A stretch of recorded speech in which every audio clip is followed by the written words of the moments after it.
نحمده ونصلي على رسوله الکریم اما بعد۔ ترجمے والے قرآن پاک کا صفحہ نمبر 950، 26واں پارہ سورہ محمد صلی اللہ علیہ وسلم، تیسرا رکوع، آیت نمبر 20 تا 24۔ اعوذ باللہ من الشیطان الرجیم، بسم اللہ الرحمن الرحیم۔ وَيَقُولُ الَّذِينَ آمَنُوا لَوْلَا نُزِّلَتْ سُورَةٌ فَإِذَا أُنزِلَتْ سُورَةٌ مُحْكَمَةٌ وَذُكِرَ فِيهَا الْقِتَالُ رأيت الذين في قلوبهم مرض ينظرون إليك نظر المغشي عليه من الموت فأولى لهم طاعة وقول معروف فإذا عزم الأمر فلو صدقوا الله لكان خيرا لهم فهل عسيتم إن توليتم أن تفسدوا في الأرض وتقطعوا أرحامكم أولئك الذين لعنهم الله فأصمهم وأعمى أبصارهم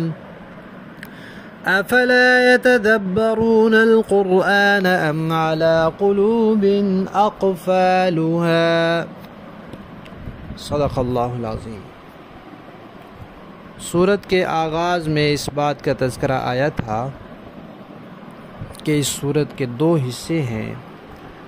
اور دوسرے حصے میں منافقین کے احوال کا ذکر ہے۔ تو یہاں سے سورت کا دوسرا حصہ شروع ہو رہا ہے اور سورت کے آخر تک منافقین کے حالات کا تذکرہ چل رہا ہے۔ ابتدا میں جو بات آئی ہے وہ یہ کہ ایمان والے کہتے تھے کہ کوئی صورت کیوں نہیں نازل ہو جاتی۔ مکہ مکرمہ میں مسلمانوں پر ہر قسم کے ظلم و ستم کیے گئے، کئی مسلمانوں کو شہید بھی کیا گیا، کئیوں کے مال لوٹ لیے گئے، کئیوں کو اذیتوں سے دوچار کیا گیا، بائیکاٹ کیے گئے، معاشی طور پہ پریشان کیا گیا، ہر طرح سے ان کو ستایا گیا، لیکن اللہ تعالیٰ نے فرمایا تھا صبر کرنا ہے، صبر کرنا ہے، صبر کرنا ہے۔ پھر جب مدینہ طیبہ چلے گئے تو کفار نے وہاں بھی تعاقب کیا، وہاں بھی چھیڑ چھاڑ کی، وہاں بھی پریشان کیا، وہاں بھی پیچھا نہیں چھوڑا۔ تو پھر ایمان والوں نے کہا کہ کوئی سورت قرآن کی نازل ہو جس میں جہاد کا حکم ہو تاکہ ہم ان کو روکیں، یہ جو مسلمانوں پر ظلم کر رہے ہیں اس سے ان کو روکا جائے۔ جہاد کے 2 مقصد ہیں، ایک ظلم و ستم جو مسلمانوں پر ہو رہا ہو اس سے مسلمانوں کو بچانا اور ظالم کو روکنا اور اس کو عبرتناک سزا دینا، اور دوسرا دنیا میں جہاں کہیں بھی کفر کی شوکت اور طاقت ہو، زور ہو، قوت ہو، اس کو پاش پاش کر دینا تاکہ وہ اسلام کے پھیلنے میں رکاوٹ نہ بنے، اسلام کے نفاذ میں رکاوٹ نہ بنے۔ جیسے آج امریکہ، اس کے پاس دنیاوی طاقت ہے اور وہ اسلام کے پھیلنے اور اسلام کے نفاذ میں ہر قسم کی رکاوٹیں ڈالتا ہے، تو جہاد ایسے ہی فرعونوں کے تکبر کو ختم کرنے کے لیے اللہ تعالیٰ نے فرض فرمایا ہے۔ تو مسلمانوں نے، ایمان والوں نے، صحابہ کرام نے یہ تمنا کی کہ کوئی آیت نازل ہو، کوئی سورت نازل ہو جس میں جہاد کا حکم ہو تو ہم مسلمانوں کو ان کافروں کے ظلم سے بچائیں۔ تو پھر اللہ تبارک و تعالیٰ نے صورتیں نازل فرما دیں اور مسلمانوں کو جہاد کیا اجازت مل گئی۔ اذن للذین یقاتلون بانہم ظلموا کہ جن پر ظلم کیے گئے اور جن گھروں سے نکالا گیا، تو ان کو اللہ تعالیٰ نے اجازت دی ہے کہ اب وہ جہاد کر سکتے ہیں۔ یہاں یہ ذکر ہے کہ مسلمانوں نے، ایمان والوں نے تو تمنا کی، ہو سکتا ہے ان کی دیکھا دیکھی منافقین بھی شیخیاں بھگا رہے ہوں، جی ہم بھی بڑے بہادر ہیں، کوئی آیت نازل ہو پھر ہم لڑیں۔ لیکن جب کوئی ایسی صورت نازل ہو جائے جو محکم ہو، محکم کا مطلب ہوتا ہے کہ بالکل واضح معنی ہو،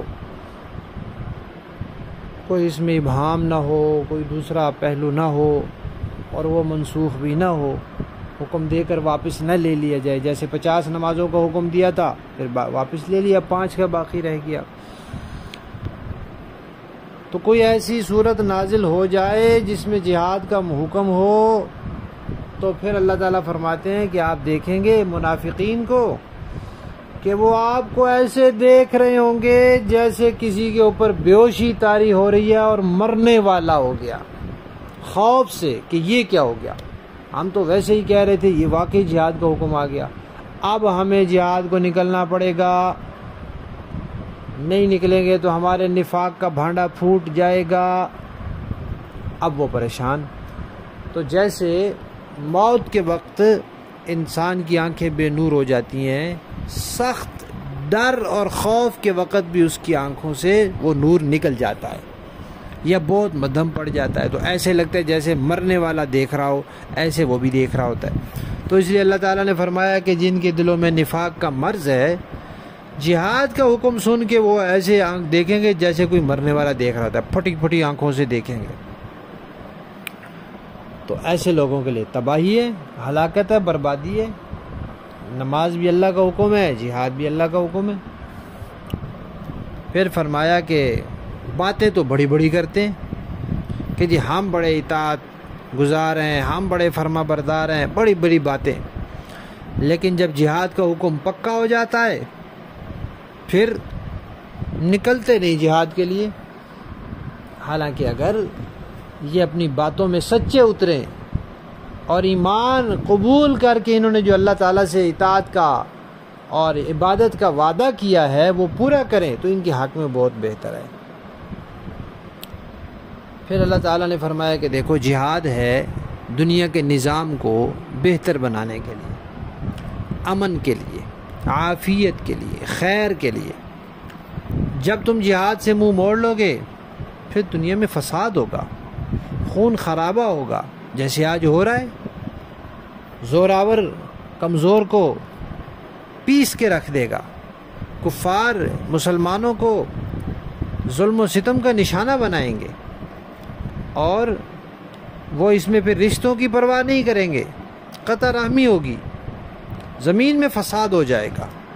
تو فرمایا کہ اگر تم جہاد سے منہ موڑ لو تو پھر کیا امید رکھتے ہو، کیا ہوگا؟ یہی کہ زمین میں فساد ہوگا اور رشتوں کو توڑو گے، صلہ رحمی کا خیال نہیں رکھو گے۔ تو جو لوگ ایسا کریں گے اللہ تعالیٰ نے ان کو اپنی رحمت سے دور کر دیا ہے۔ کیوں؟ اللہ کا حکم آیا اور وہ مان ہی نہیں رہے، حق آ گیا اس کو دیکھ ہی نہیں رہے، آ گیا اس کو سن ہی نہیں رہے۔ تو جب وہ اللہ کی باتیں دیکھنے سننے سے اندھے اور بہرے ہو جاتے ہیں تو اللہ تبارک و تعالیٰ بھی انہیں حق دیکھنے اور سمجھنے سے اندھا اور بہرا کر دیتے ہیں۔ یعنی وہ جس حالت پر جا رہے ہوتے ہیں خود اپنی مرضی سے، اللہ بھی اسی حالت پر جانے دیتے ہیں اور اسی پر پکا کر دیتے ہیں کہ ٹھیک ہے تمہاری یہی مرضی ہے تو پھر ادھر ہی رہو۔ آخر میں اللہ تعالیٰ نے فرمایا کہ کیا یہ لوگ قرآن میں غور نہیں کرتے یا ان کے دلوں پر تالے پڑ گئے ہیں؟ یعنی جہاد کے بارے میں اگر کسی کو کوئی اشکالات ہیں تو قرآن کا مطالعہ کرے۔ جب وہ قرآن کا مطالعہ کرے گا تو اس کو جو اشکالات ہیں وہ ختم ہو جائیں گے، اس کو جہاد کے فائدے نظر آئیں گے، اس کو یہ احساس ہوگا کہ جہاد جو ہے وہ دنیا میں لوگوں کو ختم کرنے کے لیے نہیں، دنیا کے امن کے لیے اور اسلام اور مسلمانوں کی آزادی کے لیے ہے، نہ کہ وہ دنیا سے کافروں کو ختم کرنے کے لیے۔ اگر ختم کرنے کے لیے ہوتا تو پھر یہ جو درمیانی صورت رکھی ہوئی ہے جزیے والی یہ نہ ہوتی، لفظی معنی دیکھیے، وَيَقُولُ اور کہتے ہیں، الَّذِينَ وہ لوگ، آمنو جو ایمان لے آئے ہیں، کیا کہتے ہیں، لولا کیوں نہیں، نزلت اتاری گئی، سورتن کوئی سورت، فَإِذَا پھر جب انزلت اتاری جاتی ہے، سورتن سورت، محکمتن واضح احکام والی، ذکرا و ذکرا اور ذکر کیا جاتا ہے، فیہا اس صورت میں، القتال جنگ اور لڑائی، رأیتا تو آپ دیکھیں گے، الذین ان لوگوں کو، فی قلوبہم جن کے دلوں میں، مرض النفاق کی بیماری ہے، ینظرون وہ دیکھ رہے ہوں گے، الیکا آپ کی طرف، نظر المغشی ایسے دیکھنا جیسے وہ بندہ دیکھتا ہے، مغشی کی بے ہوشی طاری ہو رہی ہو، علیہ اس پر، من الموت موت کی وجہ سے، موت کی بے ہوشی طاری ہو رہی ہو، فاولا بربادی ہے اور تباہی ہے، لہم ان کے لیے، طاعت اطاعت دکھاتے ہیں، وقول معروف اور اچھی اچھی باتیں کرتے ہیں، فَإِذَا پھر جب عزم الامر حکم پکا ہو جاتا ہے جہاد کا تو پھر فرار ہو جاتے ہیں، فلو اگر صدق اللہ سچ کر دکھائیں اللہ کے ساتھ اپنا معاملہ، لکانا تو ہو خیرن بہتر، لہم ان کے لیے، یعنی جو باتیں انہوں نے کی تھی ان پر پورے اترے تو ان کے لیے بہتر ہے، اللہ کو تو کوئی نقصان نہیں ہے، فَهَلْ عَسَيْتُمْ پس کیا تم یہ امید رکھتے ہو، کیا امید رکھتے ہو تم، ان تولیتم اگر تم جہاد سے کنارہ کش ہو جاؤ، منہ موڑ لو، ان تفسدو پھر یہی امید ہے کہ تم فساد مچاؤ گے، فی الارض زمین میں، وتقطعوا اور توڑ ڈالو گے، ارحامکم اپنے رشتے، اولئک الذین یہی منافق لوگ ہیں، لعنہم اللہ لعنت فرمائی ہے اللہ نے ان پر، فاصمہم پھر ان کو بہرا کر دیا، واعمی اور اندھا کر دیا، ابصارہم ان کی آنکھوں کو، افلا یتدبرون کیا یہ لوگ غور و فکر نہیں کرتے، تدبر نہیں کرتے، القرآن قرآن میں، ام یا پھر علی قلوب ان کے دلوں پر، اقفالھا تالے لگ گئے ہیں، با محاورہ دیکھیں گے، وَيَقُولُ الَّذِينَ آمَنُوا لَوْلَا نُزِّلَتْ سُورَةٌ اور جو لوگ ایمان لائے ہیں وہ کہتے ہیں کہ کیا اچھا ہو کہ کوئی نئی صورت نازل ہو جائے، فَإِذَا أُنزِلَتْ سُورَةٌ مُحْكَمَةٌ وَذُكِرَ فِيهَا الْقِتَالُ رَأَيْتَ الَّذِينَ فِي قُلُوبِهِم مَّرَضٌ يَنظُرُونَ إِلَيْكَ نَظَرَ الْمَغْشِيِّ عَلَيْهِ مِنَ الْمَوْتِ فَأَوْلَىٰ لَهُمْ پھر جب کوئی جچی تلی صورت نازل ہو جائے اور اس میں لڑائی کا ذکر ہو تو جن لوگوں کے دلوں میں نفاق کا روگ ہے آپ انہیں دیکھیں گے کہ وہ آپ کی طرف اس طرح نظریں اٹھائے ہوئے ہیں جیسے کسی پر موت کی غشی طاری ہو، بڑی خرابی ہے ایسے لوگوں کی، طاعت وقول معروف یہ لوگ فرما برداری کا اظہار اور اچھی اچھی باتیں کرتے ہیں، فَإِذَا عَزَمَ الْأَمْرُ فَلَوْ صَدَقُوا اللَّهَ لَكَانَ خَيْرًا لَهُمْ لیکن جب جہاد کا حکم پکا ہو جائے اس وقت اگر یہ اللہ کے ساتھ سچے نکلے تو ان کے حق میں اچھا ہو، فَهَلْ عَسَيْتُمْ إِن تَوَلَّيْتُمْ أَن تُفْسِدُوا فِي الْأَرْضِ وَتُقَطِّعُوا أَرْحَامَكُمْ پھر اگر تم نے جہاد سے منہ موڑا تو تم سے کیا توقع رکھی جائے، یہی کہ تم زمین میں فساد مچاؤ اور اپنے خونی رشتے کاٹ ڈالو، اولئک الذین لعنہم اللہ فاصمہم واعمی ابصارہم یہ وہ لوگ ہیں جن کو اللہ نے اپنی رحمت سے دور کر دیا ہے، چنانچہ انہیں بہرا بنا دیا اور ان کی آنکھیں اندھی کر دی ہیں،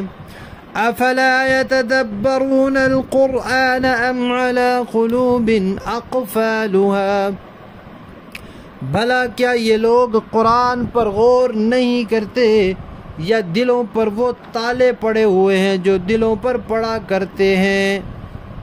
صدق اللہ العظیم۔